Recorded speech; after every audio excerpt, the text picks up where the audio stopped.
All right, this is problem 4-156. It's on page 191. Replace the loading by an equivalent resultant force and couple moment acting at point B. Now, this looks like quite a problem because there's a distributed load on the horizontal segment and on the angled segment. In fact, the figure looks something like this. This is pinned here at A, pinned at B. There's a nice uniform distributed load on the horizontal segment. It's 50 pounds per foot for 4 feet. However, on the inclined section, there is a distributed load that increases from a decreases from a maximum of 100 pounds force per foot on this end, all the way down to 50 pounds force per foot on the other end. By the way, this is a 60-degree angle, and we've got a 6-foot distance dimension there. Okay? Does all that make sense? I'm going to try to change pins. Now, if they had simply given me some forces, I could certainly convert those into an equivalent force just by adding all the forces together, and an equivalent moment at B. No problem. But they didn't. They gave me this distributed load. So the first thing I'm going to do is convert this to a problem I already know how to solve. And I'll shoot off the camera and tell you a joke. It's not a bad joke. There's no point in having it on this example later. Just remind me about the joke at the end, okay? So 4 foot. 50 pounds. Can you tell me what the equivalent load is? In other words, the equivalent force when we've got a 50-pound per foot load distributed over 4 feet? 75. Oh wait, 200. 200, right? Never mind. Good, you're fine. 4 times 50, well, feet cancel, and we'd get 200 pounds. So the equivalent load here is simply 200 pounds. Now let's prove that in the way that I suggested. Remember what I said about these loads? I said that the distributed load, what we need to do in order to get the resultant, is just take the area. What area? This area. Here's our load as a function of x. I'm off a little bit, we'll pull that over. Well, actually, you know what? Let's just pull it straight down. Start our 0 right there. Have 4 feet right there.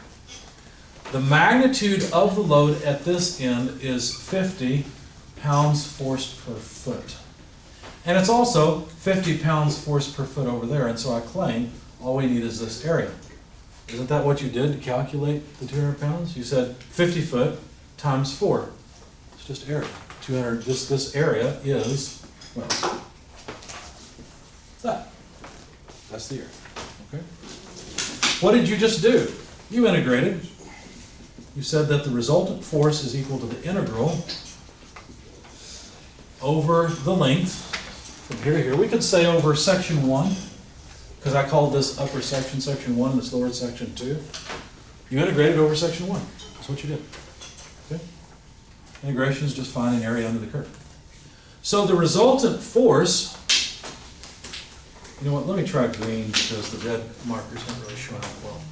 The resultant force is 200 pounds force. Where does it act? Over at 2 foot. How'd you know that? Half the distance, it's evenly distributed. Use symmetry. Well, what did you just do there? Well, didn't you essentially say that x bar, location of the resultant force, equals the integral over that length, or over section 1, it's more than what it means than anything, of w of x times x dx divided by the integral over section 1 of w of x dx, where this is simply the resultant force, and this represents the total moment of all of this. That's what you did. And so all you did was you realized all I need to do is find a balance point for this area. And that balance point is at its centroid. Because think about it. all the little force vectors, if we were to break this up into little bitty pieces where we have, a bunch of forces, each one of these has an equal and opposite moment about the centroid, and so they balance each other out. We literally just need the balance point of the area. We need the centroid. Okay? So that's what you did. And look, we didn't have to actually do any calculus. Yay! That's a good day when you don't have to do any calculus. Maybe. So you know where the resultant force is and you know its magnitude. Okay, that was nice. So basically what we've said here is that this segment, well, there's no point in drawing that, is there? Yeah, let's do it. What you said is that this distributed load is equivalent to a resultant force at 2 foot. Okay. Put a number line here. So this is 200 pounds. And of course, you know the distributed load is right there. Okay. What about this section? Don't be thrown off by the fact that it's at an angle, because actually that segment could be drawn like this. It doesn't matter that gravity is acting downward. We're not interested in gravity. We're interested in the distributed load that decreases from 100 pounds per foot to 50 pounds per foot. That's what we're interested in. But isn't this equivalent to a distributed load? Let me try to draw a scale, see if I can do it. Isn't this equal to a distributed load like this at 50 pounds per foot and a rectangle 50 more pounds per foot? And these two are easy to analyze, right? They're the same thing. What's that, an equal sign? Yeah, it's supposed to be a vertical equal sign. Yep. And maybe I should put a plus in here. Okay, go ahead. Couldn't you just turn it into a rectangle by splitting it off the middle and then flipping it over to the other side? For the force we could, for the moment we can't. Because think about it, for the force all we care about is summing up area, it'll be the same area.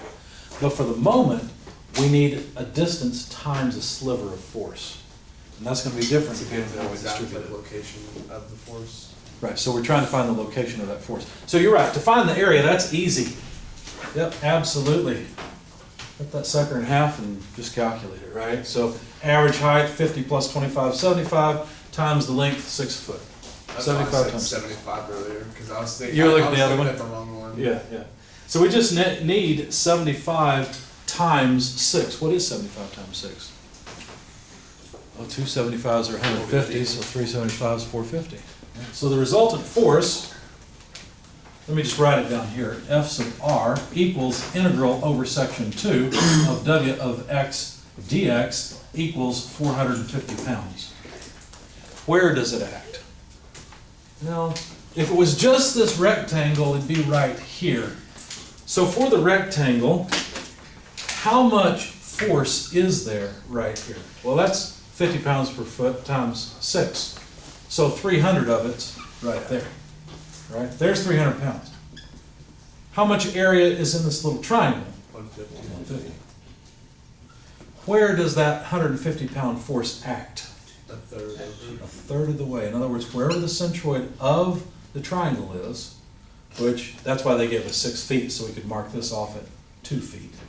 We're going to have a 150 pound force. You see that? You get the displacement of that.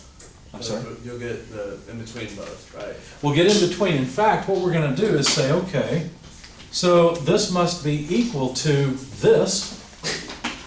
So where is an equivalent force between these two forces? Right?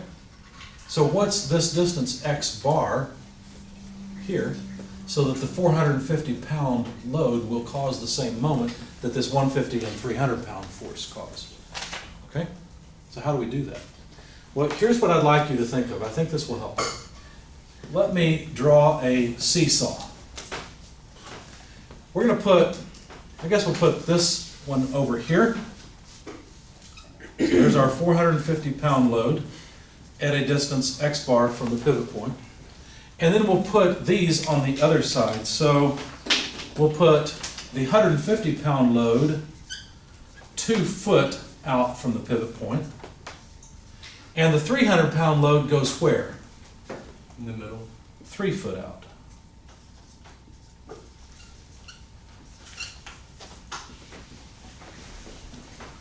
So I'm going to make the force, or the vector length, indicate the magnitude. I guess I better do something like that. Right? So the question is, how far out does this have to be in order to balance these two? That's what we're asking. Well, that's pretty simple. Here's the equation for it. It's really easy. X bar equals integral over the whole area, section 2, x w of x dx divided by, well, the total force, Fr.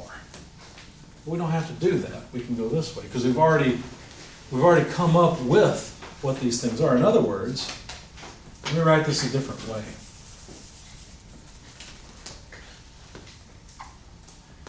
F, let me call it A and B. How's that? FA XA plus FB XB. What did I just do there? This is the moment of this force. This is the moment of this force. And if I had written this way, you'd realize that this is the moment on the other side. So all we're doing is dividing by the total, which is FA plus FB. That's it. Right? Isn't that cool? I was so excited when I saw this. I remember that. Wow, that's neat. Well, couldn't. Oh, never mind. So now let's do the math. I know I'm running out of time, guys. Just give me a few more minutes and we'll finish this thing off. So basically, X bar, let's see, where do I go with this? Well, I calculated its magnitude, but we're out of time and you guys are restless. So I still have about, oh, I don't know. I probably have too much. I don't want to rush this. Why don't we just press pause here and I'll just continue the recording next time, okay? So let's continue with this problem. We'll have to remember where we were because it was, what, 5 days ago now? But we were trying to figure out exactly where we could place, or well, how much force we would have to place at B and what the moment would have to be that would be equivalent to these two distributed loads on this structure. Okay? And we had started by breaking up the well, we worked with this section first at the top. That was easy, right? There was a resultant force of 200 pounds right in the center. The other distribution at an angle, it was a little more challenging. So we started off by turning it on its side so we could look at it, figure out the magnitude of the resultant. We were trying to determine where that resultant would lie. And what I was showing you last time is that it's kind of like a balance, a teeter-totter, where we're trying to decide, okay, if we've got these two different distributions, one is a uniform distribution, the other one is a triangular shape, and we want to find out what total resultant force is, well, that's easy. You just add these two, right? Because we had 150 from the triangle, 300 from the uniform distributed load, and where they're located is pretty easy. In other words, where's the centroid of those two areas? That's easy to figure out.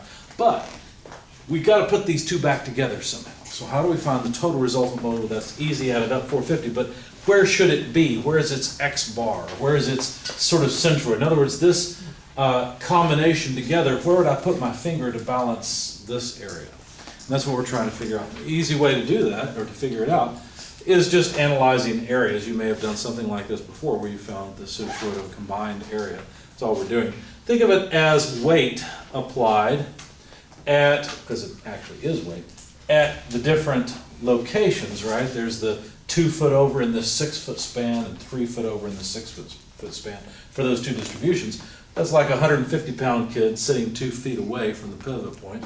And 300, now where these kids are located, I don't know. Hopefully none of you are quite that out of shape. I may have been in one, I don't know, anyway. I'm almost there now. So 2 foot over for this 150 pound load, 300 pound load at 3 foot. Where would we have to put 450 pounds in order to balance these, right? How far out would it have to be? That's really what we're doing. And so all we'd have to do is write, I don't remember what we had last time, but write a moment equation, 450 pounds times x bar equals 150 pounds times its moment arm of 2 feet plus 300 pounds times its moment arm of 3 feet. That's all we're really doing.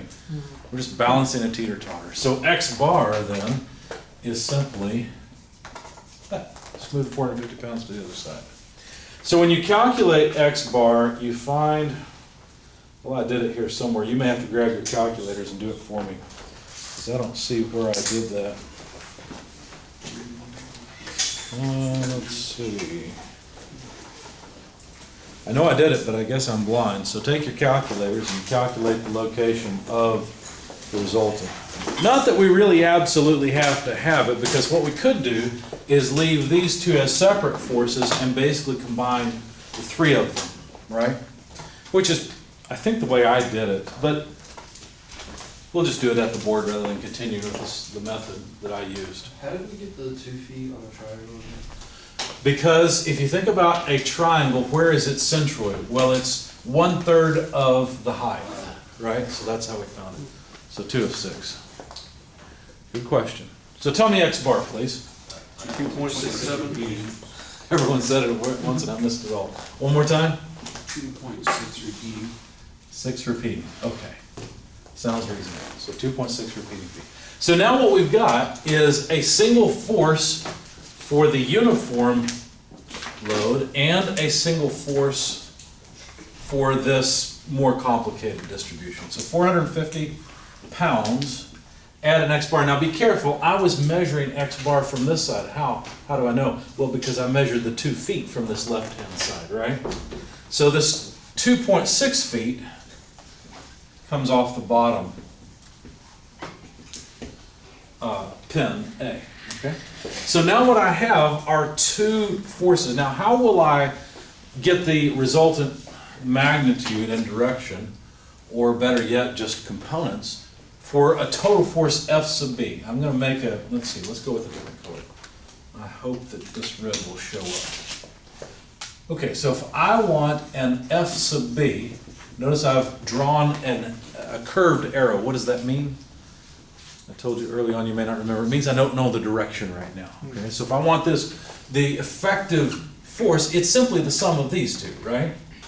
So all I have to do to figure out this force as a vector is add the components of FR, the resultant vector from this upper distribution. I didn't give this one a name, but I guess we could call this one, maybe a better name would be F1 and F2, which is that 450 pounds, okay? So how would I do that? Well, it's pretty easy. I'll add F1 and F2. F1 is pretty simple. If I set up a coordinate system like we usually do, X, Y. I may be sorry I set it up that way here in a minute, but at least it makes F1 easy. So this would be negative 200 J, and of course the units are pounds for, so I'll put those on at the end. Okay, so negative 200 J. Notice it doesn't matter where it's at as far as the sum of forces are concerned. Okay? That'll only come into play when we're talking about summing moments. So negative 200 J. What about this force? How would I write it out? Well, maybe I should spend a little time thinking about it and then add it on. So let's figure out how to write F bar. We don't need, I think we don't need any of this anymore. Yeah, I think we're done with that.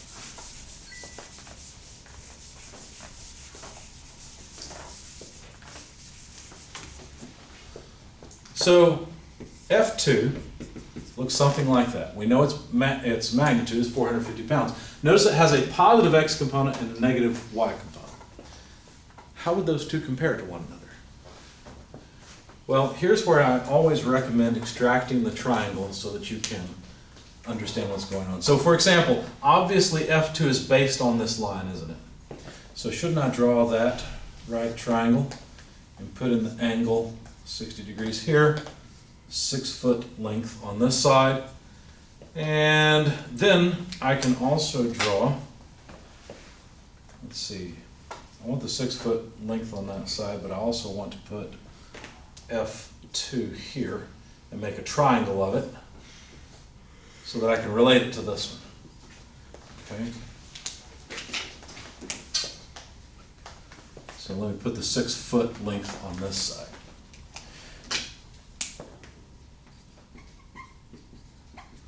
All right, I notice I've got 2 right triangles, and how do I know these 2 are similar to one another?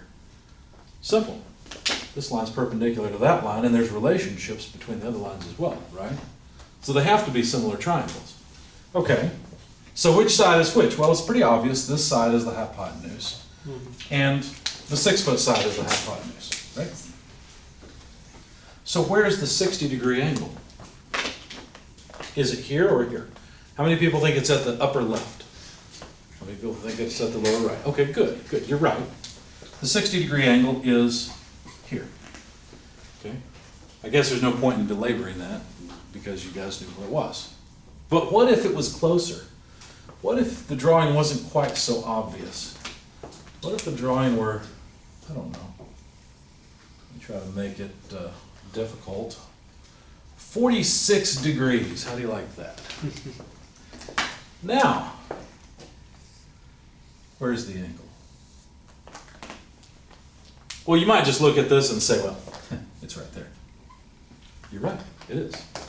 But how could you prove it, right? If you hadn't seen this, how could you prove that this was true? You can just move your triangles around and use your angles. Okay, yeah. Yeah, the only problem with that is, would I flip this around? Or would I turn it? Or what would I do, right? I don't know. Well, here's what I do.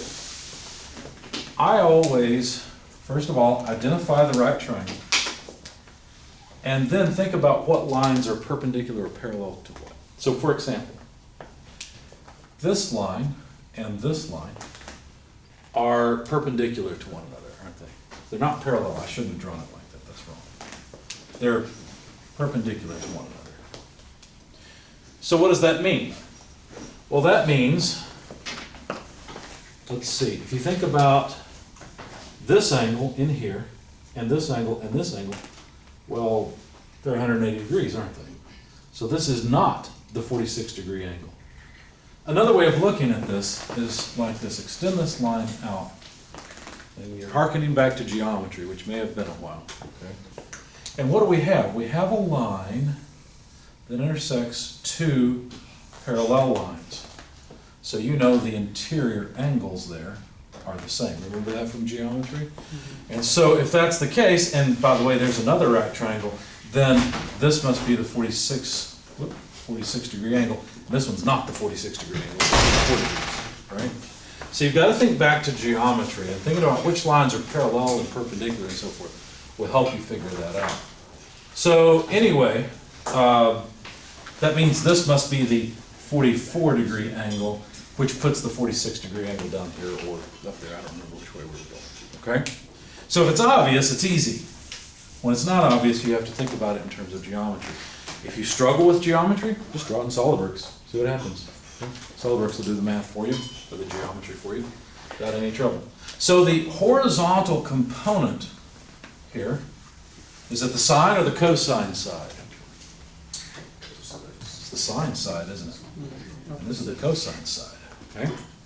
So to write F2 as a vector, what I'll have to do is figure out the magnitude of the horizontal piece, which is the sine side. So I need 450 multiplied by, I'm writing the horizontal piece, sine of theta, which theta is of course the 60-degree angle, so I guess I could go ahead and plug it in, since we're plugging in numbers anyway.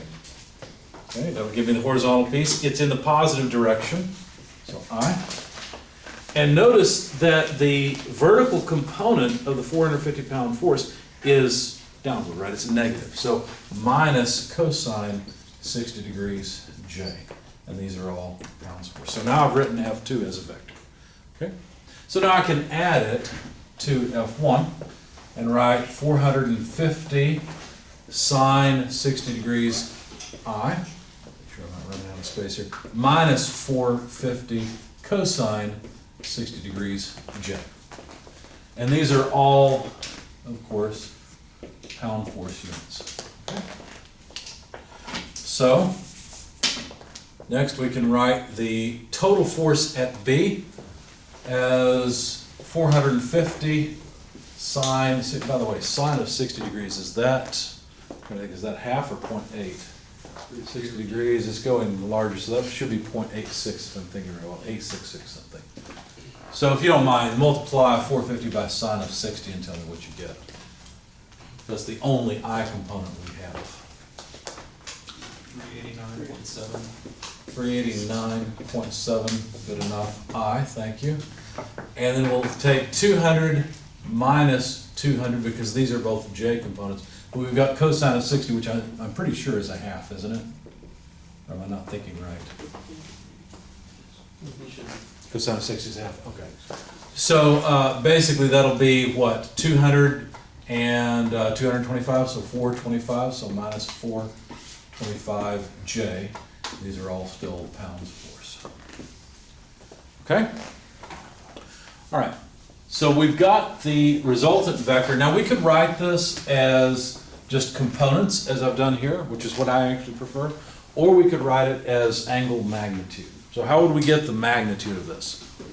Square root of the Sum of the squares, exactly. So the magnitude of FB would be root 389.7 squared plus a negative 425 squared and then square root. So somebody calculate that magnitude if you would. In the meantime, the angle of the vector, the force vector at V, I guess we could say, FB, equals the inverse tangent of the y component, that's here, negative 425, over the x component, 389.7.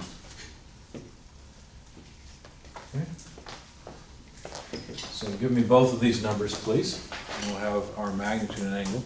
And we can choose either form we like, the component form or magnitude and angle form. For bar, F bar B is 576.62. I'm sorry, 5 how much? 576.62. 576. 576, thanks. It's hard when there are multiple voices. 576 pounds force or so. Okay, angle? Negative 47.48. Not surprisingly, it's down at an angle like this. Now, shouldn't be too much of a surprise that notice that this vector is more angled, it's closer to horizontal than it is to vertical, but notice we ended up with something beyond 50-50, right? Something farther down with more vertical component. That's because this one added to it. So that this all makes sense. It's a good thing when you're doing calculations like this, or any calculations, to think, does this result make sense or is it unreasonable? Okay, good. But that's not the hard part. The other question is, how much of a moment do we have to apply at B to be equal to the effect of these two distributed loads? We know how much force has to be applied, and we know what its direction is, but how do we, or at least its component magnitude? I need some space, so I'm going to get rid of the magnitude and direction form and leave the component form. So now, how would I calculate the effect of the moment? Well, it's pretty simple. All we have to do is take the moment of the effective forces. So the way I wrote it was like this. I don't remember exactly what I meant by this. Oh yeah, the moment of the applied force is about B. That's what I often write subscripts that I've abbreviated and then forget what I meant. Okay.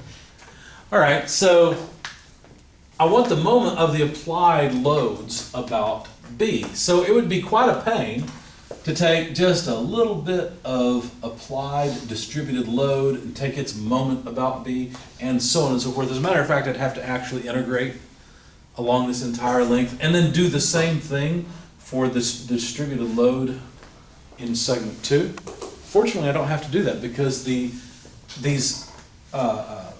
resultant loads, these forces, have the same effect on the body that the distributed load had. So all I've got to do is take the moment of these forces about point B, and I'll have it. You see? So it's really easy. So let's start off with F1.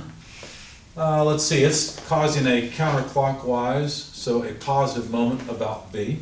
So all I gotta do is take F1 times its moment arm, which is a 2-foot moment arm. You see that?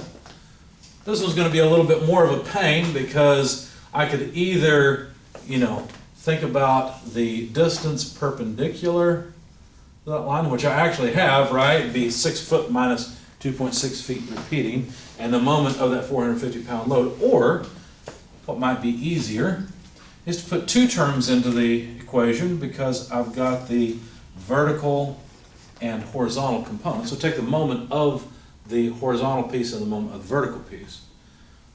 The distance is still going to be a little bit of a pain though, because look, I've got this 2.6 repeating feet position. So I need to know how far this force is below the point.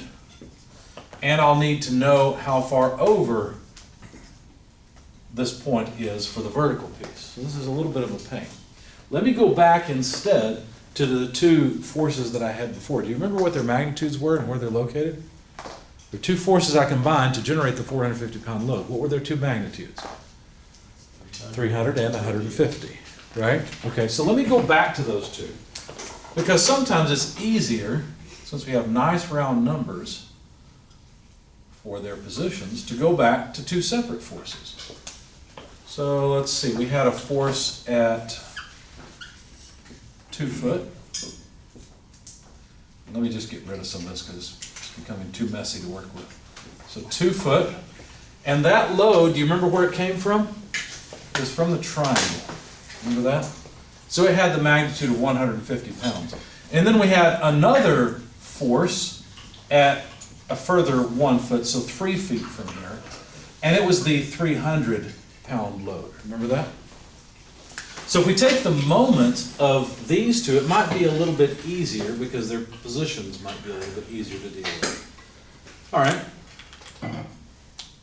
So let's see. Let's start with the 300-pound load, and then the 150-pound load will be about the same thing, just a slightly different position. So there's a 3-foot length from this point down to the point of application of the 300-pound load. And let's see, I guess what I'll do is break up that 3-foot length into vertical and horizontal components.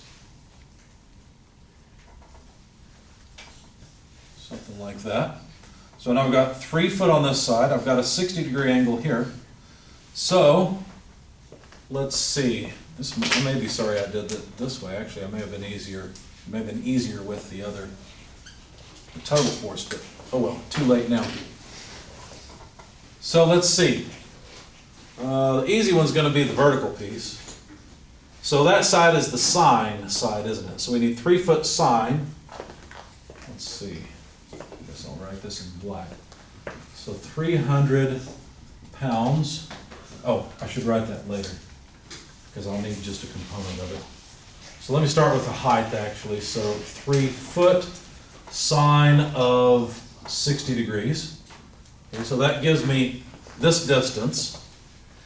Multiplied by that distance will be the horizontal piece of the 300-pound load. So I've got to, and I've also got to consider the sense of it, that is causing a counterclockwise rotation, so the positive sign is correct for this. Okay?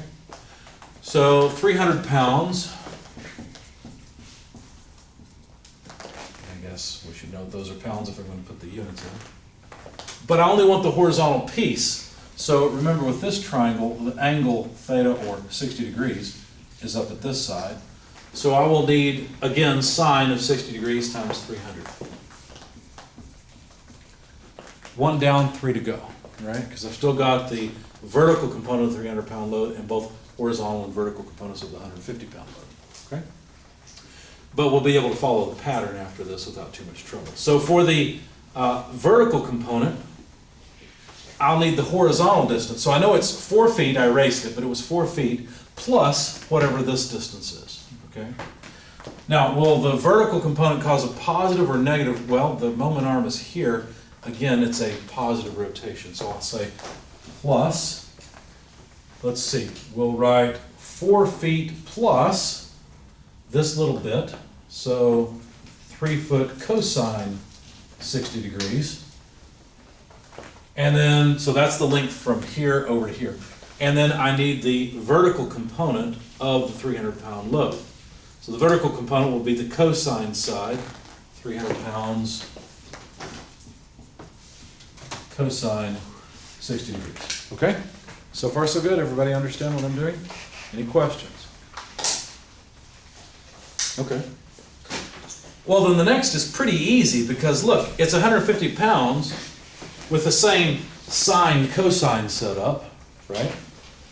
And all I've got to do is figure out the lengths of the sides when I've got an extra foot on it, because it was 3 feet from here to here, but it's an extra foot along the length from here to here. So my hypotenuse, instead of being 3 feet, my hypotenuse is now 4 feet.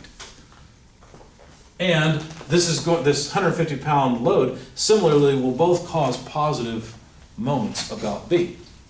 So all I have to do is say plus 4 feet sine 60 degrees times 150 pounds sine 60 degrees. I'm just copying and changing the numbers, right? Plus, let's make sure we get this part right, still 4 feet, so that's still the same. And I guess I should have put feet outside because that is 4 feet. Unfortunately, my T's and my pluses look a lot alike. So for the next part, plus 4 foot plus this distance, which would be what? 4 feet multiplied by cosine of 60 degrees again, because there's the angle. Notice it's a pattern here. So 4 foot cosine 60 degrees times 150 pounds. I think it'll be cosine of 60 degrees again. It has to be, right? It's just the same pattern.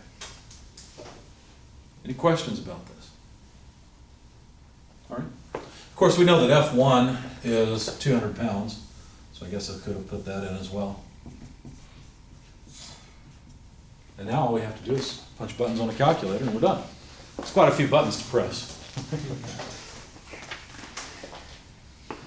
Let's see, when I did it, I came up with, why don't you try it? Because I got a nice round number, 2,800. And what are the units? Well, they're foot pounds. Every one of the terms are foot pounds force. And that it ends up being a counterclockwise moment, of course, because it came out positive, okay? There's no way for it to come out negative. All of these things cause a positive or counterclockwise moment about B. Okay? Any questions so far?